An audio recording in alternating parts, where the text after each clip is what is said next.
lancement aussi qui pose beaucoup de questions en Europe et notamment en Belgique. Le groupe Coca-Cola procède à un vaste rappel de produits. Il s'agit de canettes et de bouteilles en verre de différentes marques comme Coca, Sprite ou encore Fanta. Certains lots pourraient en effet contenir trop de chlorate. Alors, est-ce dangereux? Comment savoir si les boissons que vous avez achetées sont concernées? Réponse ce soir avec Kathleen Delvaux, Philippe Godin et Benjamin Van Kest. Coca, Sprite, Fanta ou encore Fusti, au total, 8 marques de soda sont rappelées par l'enseigne Coca-Cola. Des produits vendus en canettes et en bouteilles en verre consignés.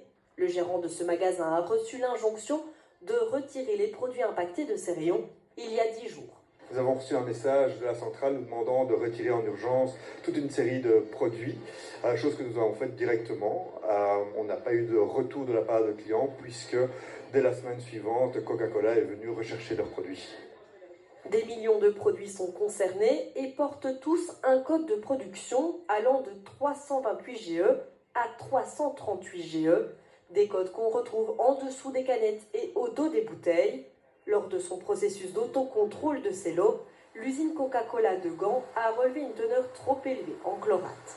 Du côté de l'AFSCA, on a fait une analyse de risque pour déterminer si oui ou non cette teneur trop élevée en chlorate pouvait présenter un risque pour la santé des consommateurs, et on a conclu que comme il y avait dépassement des limites toxicologiques, ça nécessitait un rappel de produit.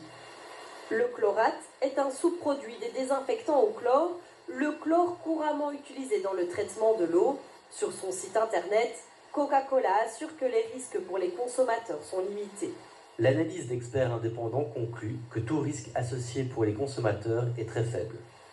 Premier conseil, vérifiez si les boissons que vous avez à la maison font partie des lots impactés. Une fois qu'on sait si oui ou non les produits sont concernés, ne pas les consommer bien sûr, et les ramener au point de vente où on les a achetés pour obtenir remboursement.